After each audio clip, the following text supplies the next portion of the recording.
3, 2, 1.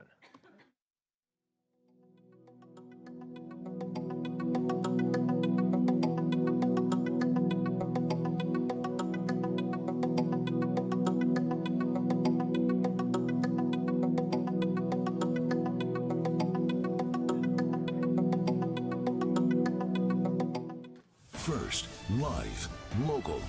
This is Fox 12 Now. Hello, everyone. This is Fox 12 Now. I'm Greg Nibbler. Thanks for joining us. We are live streaming here out of the Fox 12 Oregon newsroom. Don't forget, download the Fox 12 or the Fox 12 Oregon app. There we go, right out of the gate. Because we are live here, and we like to let you know when we are going. We've got lots of different coverage that we have here throughout the afternoon. So this is just the start. But right now, we are talking about this hot weather that is out there. If you are watching live, you know what I'm talking about. It's approaching upper 90s, and this has been going on for a few days. We see a few hot days that are coming up, and that means a lot of people are getting out on the water, especially on boats. But one thing you should know is that there are special safety precautions you should take if you're going out on a boat during this hot weather, particularly when it's really sunny like this, and even sometimes when it's cloudy and it's warm. So some good advice that we have in this segment from Charles Loos. He's from the Ocean Coach, that's his organization, just talking about basic safety precautions and things that you can do to make sure that you're enjoying the good weather, enjoying the waterways, but also staying safe. Here we go. Charles, great to have you on here, as always, to talk about these different things, learning about boat safety and swimming and, enjoying all of these rivers and waterways that we have here in the Northwest. I will say from personal experience, getting out on a boat is great. A lot of people are doing this, especially in this very hot weather. And one thing people need to realize is you do still have to pay attention to what's going on out there for a number of reasons, including for sunburns, which I got one over the weekend. It has started to go away.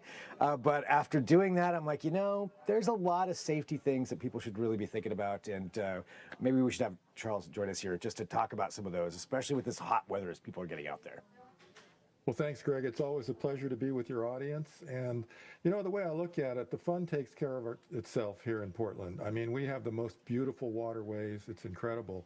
I hosted a friend who came in from Phoenix once, and we drove in from the airport and were driving past the river, and she looked at me, she said, "Is that real?" She couldn't imagine having that abundance of water in here. So as far as safety, I think our job is to be safe, protect ourselves, and not really get in the way of the fun. Yeah, I think that's a good way to look at it too. Like, make that fun very, very important, but also there are those safety issues. Like, so what are some of the big concerns that people should really be thinking about when it comes to this hot weather and this nice weather getting out onto these waterways? Well, springboarding off your sunburn, and I'm sorry about that. Sun protection is safety gear. It's not a fashion accessory. And so what people need to know is if you're on the water, you get twice as much sun as if you're on land. If you're on the beach, you're getting twice as much sun. That's a lot. So that's why we burn so much quicker and so forth. The water is like a mirror. It reflects the sun right onto you, especially late in the afternoon, 4 o'clock when it's cooling off and the sun rays are low. They bounce right up into your face. And even in cloudy skies, when it's cool, people aren't putting on their sun protection. So, and sunburn takes about 2 weeks to heal. Between the pain, the peel, and the heal is about 2 weeks. It'll take a chunk out of your summer. So it really makes sense to protect yourself against the sun. Yeah, I didn't ever think about that twice as much, that you're getting there just from those waterways. Yeah. All that reflection. And I'm not a sunscreen fan. Sunscreen is great, but to me it's icky and sticky. And there is an alternative, and that is just cover up with hats, long sleeves, long pants. Some of these nylon travel pants are great. They dry instantly. And I wanted to demonstrate a new piece of gear that I'm pretty excited about. This is a neck gaiter, and these are cheap. And do that, and you've got your ears protected. Do that, you got your ears and your lips protected. Put on a hat. Okay, I'm gonna sin and put on a duck's hat. But you can even protect your nose with these things. And they're fantastic. And they're popular enough that people aren't going to think you're a bank robber. And you can get them in cartoon characters and all that. And in the morning, they keep your neck nice and warm. So those are great. Long pants, long sleeves, hats work great. And sunglasses always. So the alternative to the icky sticky is just cover up. And so with that neck gator, I mean, does that breathe at all? It seems like it would be hot. Yeah, it does actually. They're not bad. You're going to see a ton of them on the water. All right, so there we go. So something new that a lot of people are going to be seeing there with Yeah. that. So again, ways to protect yourself, protect your skin, protect you from that sun while you're out there on the water. What are some other important things people should be thinking about when they're boating or swimming in the water? So many boating accidents are people run into stuff and don't run into stuff. That sounds so simple, but it's really quite difficult because, people hit swimmers, kayakers, bridges, other boats. And boaters need to understand that a boat does not handle like a car, okay? There are no brakes. Let's start with that. Secondly, they steer from the back. It's like pushing a shopping cart backwards. So right off the bat, it's a whole different thing. And there's no roads, there's no signs. So boating on a Sunday afternoon is like driving bumper cars on a giant parking lot where most drivers are inexperienced and the pavement is moving. That's the challenge. So it's a whole different thing, and it just makes sense to keep a lookout and slow down a little bit. Don't hit stuff. That's like the number 2 boating accident. And really, captains of a boat is a wonderful thing. You've got a very rich tradition of taking care of your crew and your boat. So, give your guests the gift of safety. Just keep them safe. Go really light on the alcohol. It's your job, and enjoy that with pleasure and with pride. That's a very good advice. Yeah, I was out, as on a rental boat, over this weekend, and I noticed that there's a lot of people, you can rent them. It's a lot of fun, but you could easily get yourself in trouble if you're not paying attention. Exactly. Yeah. So good advice here. What are some other important things people should know? This is the most boring advice there is, but life jackets, okay? It's the number 1 cause of boating fatalities is drowning.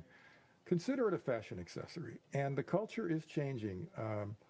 If you're not wearing life jackets, you might be shamed for that, whereas 20 years ago, if you were wearing a life jacket, you might be shamed. So it's kind of like the transition from seat belts. I mean, most people, they take seatbelts for granted, but there was a time when seatbelts were mandated and there was a lot of rebellion in them. I don't need no stinking seatbelt. But we're in that transition point where life jackets are becoming standard. And you don't want to be standing in front of the judge and say, no, Your Honor, my guests were not wearing life jackets. Just not worth it. Life jackets are so great now. You can get inflatable ones for the kids, cartoon characters, nice foam ones, a kayaking vest. It's a great piece of gear, and just make it part of your routine. So life jackets, very important, something to remember. Yeah, and have that. And I'd like that, that changing mentality that has happened over the years with that. So something important there. Anything else that you think is really important for people to consider? Alcohol and water don't mix. It's just like driving. Your guests can have their beer, and you as captain, wait till you get back to the dock. It's just common sense. And weed is a really bad idea on the water because the Coast Guard is federal. Weed is still a federally controlled substance. So if you get stopped by the Coast Guard, you got weed. They could possibly enforce against that. So stay away from that stuff. That is very important to know. One other question I had for you too, actually, that I forgot to bring up to you is when it comes to a license, any kind of boating license, what is it that people are required to have when it comes to, even renting a boat, renting a pontoon boat, or going out on a kayak or something like that? Are there specific licenses that people need? Not sure about the rental scenario, but if you're going to drive a power boat or anything, I think over 12 feet, you need a boating license. It's really simple. You can take the course online, get the thing online, and believe it or not, that simple little license has reduced boating accidents in Oregon by like 50%. So you need it. They'll check you for it. It's easy to get, and it's fun. That sounds like something that would be good to take, as you mentioned, just reducing accidents, just for general knowledge. Exactly. Cool. Well, what else? Anything else that you think is important for people to know? It's so much fun. There's so much to see here, right here in Portland in the Northwest. Like there's a bald eagle nest at the north end of Ross Island up in the tree. That's fun to see. A Portland bridge tour from the underside of the bridges is fun. You get to wave to the people and see how the bridges are built. We have sea lions in the Columbia and the Willamette sometimes, which is great for the kids.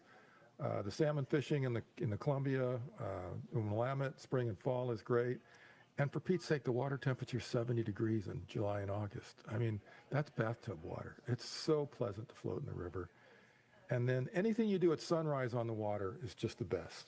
You know, launch your kayak at sunrise. You'll be the only people down there, and it's great. So I'm a huge fan of our Northwest waterways. It's not that difficult to stay safe, and I just get out there now. It's so much fun. Yeah, I totally agree. 100% agree. But, you know, take the advice here that Charles has just given us, and, you know, pay attention to those things. Make sure that you are staying safe. Watch out there on the waterways. Don't drink a whole bunch and go drive your boat around. But yeah, all that great advice, you know, just to get out there and, as you mentioned, enjoy what we have. Anything else any final thing you want to let people know about? Just what I do. My job is to help boaters enjoy the ocean without fear. I coach captains on how to cross the bar, read weather, and make great decisions at sea. Seamanship is a skill, and I teach it. So check out my courses at theoceancoach.com. Fantastic. Charles, always good to have you on here. Thanks so much. All right, thank you. Take care. So some good advice there for everybody who's going to be getting out onto the water. As I mentioned during the interview, I learned my lesson about sunscreen, enough sunscreen. Yeah, I got burned pretty bad last weekend. So don't do that. And follow all that other advice as well. But we have more coming up here on Fox 12 now. As I mentioned at the top, we are live here throughout the afternoon, 1 p.m. to 4 p.m. We have lots of different segments that we cover here. Some of those are deeper dives with reporters, where we have Pete Ferryman on later today. We've got Mark Nelson on for a weather update, but we also have some other things for you to know about. And that includes fire restrictions on Mount Hood. They are going into place starting tomorrow, and actually some other forests around the region as well. So very important. There's some big fires that are going on right now. So we'll let you know what to know about that, what that means if you're going to be getting out there into the woods, if you're going to go camping, and what to do also if you see somebody maybe violating some of those restrictions. What are the options there to help protect our forests and everything else beyond that? So that's coming up at 1:30 p.m. So whatever platform you're on, if you're watching me live, you can join right back here at that point. Again, I recommend the Fox 12 Oregon app. That's a great way to follow along with everything that we do here and everything else at the station. We'll also send you notifications that way. So whatever device you're on or whatever platform you're watching television on, there's probably going to be a Fox 12 Oregon app there. If it's Roku, Apple TV, Fire TV, Android, Apple, you name it. So feel free to find that. But that's it for right now. We'll take a quick break. And again, I'll be right back here live at 1:30 p.m. I'm Greg Nibbler. This is Fox 12 Now.